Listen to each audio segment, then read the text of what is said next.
पाकी सिंह, गुरुजी मेरी एक बहुत बड़ी परेशानी है। मेरे 14 साल की बेटी की आंखों में रोशनी है और रेटिना की प्रॉब्लम है।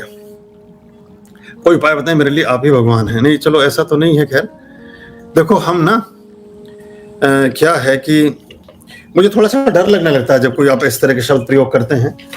तो अच्छी बात है, पर इसमें ये होता है कि अगर हम इंसान को इंसान भर स्वीकार कर लें और इंसान को ज्ञान भर स्वीकार कर लें, इंसान को हृदय से संबंधित मान भर स्वीकार कर लें, तो बहुत बड़ी बात हो जाती है। हालांकि भग कहते हैं अस्तित्व को, भग कहते हैं किसी भी चीज के एग्जिस्टेंस को, भग कहते हैं किसी भी चीज के जीवन के जन्म देने वाली व्यवस्था को।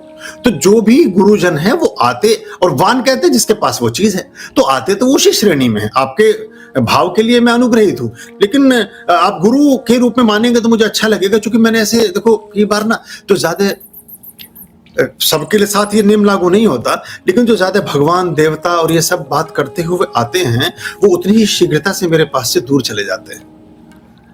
मतलब ये सबके लिए, मैंने कहा सबके लिए संभव नहीं, पर प्राय मैंने ऐसा देखा है कि जो ज्यादा इस तरह की बातें करते हैं कि आप ही भगवान हैं और आप सब कुछ हैं और आप ये हैं, वो एक्चुअली कुछ मुझे विशेष रूप से प्रभावित करना चाहते हैं अपने जबानी बातों से, अपने शब्दों से, और उनके कृत्य में वो चीजें नहीं होती। आपका संबंध नहीं है, पुनश्च इस बात को कह रहा हूं, आपने जो सवाल पूछा था आपका संबंध नहीं है, लेकिन प्राय मैंने ऐसा देखा।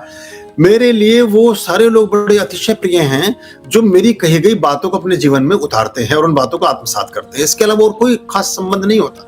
यूं तो पैर छूने वाले भी गोली मारते हैं। नाथुराम गोडसे ने यही तो किया था, पहले गांधी जी के पैर छुए फिर उनको प्रणाम कर दिया। तो ऐसे भी चलता है। तो सवाल ये था इनका कि आंखों की रोशनी, शुक्र से संबंधित चीजों में आंखों की रोशनी की समस्याएं आती है। कभी भी जीवन में कुछ ऐसी चीजें, जैसे आपने किसी गौवंश में, क्योंकि गाय भी, और गाय में जो पुरुष यानी कि जो सांड कहें, बैल कहें, बुल कहें, जो गौवंश में जो मेल है, वो शुक्र को बड़े गहरे रूप में रिप्रेजेंट करता है। और वो इसीलिए भगवान शिव की सवारी भी है नंदी। तो आप ये देखें कि गोवंश से संबंधित जो परिवार है, उनको अगर आप शुक्रवार को केला खिलाते हैं बहुत अच्छा है, उससे इस तरह की चीजों में बड़ी मदद मिलती है। दूसरी बात, किसी भी अंध आश्रम में जहां चक्षुहीन लोग रहते हों, उस अंध आश्रम में मीठा भोजन बना करके पूर्णिमा को भिजवाने से, अमावस्या को भिजवाने से, शुक्रवार को निरंतर भिजवाने से आपको लाभ होता है। आपको आंखों से संबंधित चीजों में लाभ प्राप्त होता है, आपकी रोशनी में कुछ ना कुछ बढ़ोतरी होती है। और एक जो हम सफेद मिर्च होती है, दक्षिणी मिर्च भी बोलते हैं, व्हाइट पेपर, उसको अगर आप उसका पाउडर या अक्खी मिर्च, साबुत मिर्च को किसी भी रूप में, वैसे तो उसका अच्छा तरीका ये होता है कि 3 साबुत सफेद मिर्च ले लें और 3 मुनक्का ले लें। मुनक्का को रात को पानी में डाल के छोड़ दें, 3 ही गिरी बादाम की ले लें, उसे पानी में डाल के छोड़ दें, उसको बाहर निकालें, बादाम को छील लें, मुनक्का में से बीज निकाल दें। वो जो 3 सफेद मिर्ची थी बिना भीगी हुई, उन्हें उन मुनक्का में रखकर चबा चबा करके खाएं, और बादाम भी खाएं, तो नेत्र ज्योति बहुत तीव्रता से बढ़ती है, बहुत तीव्रता से बढ़ती है।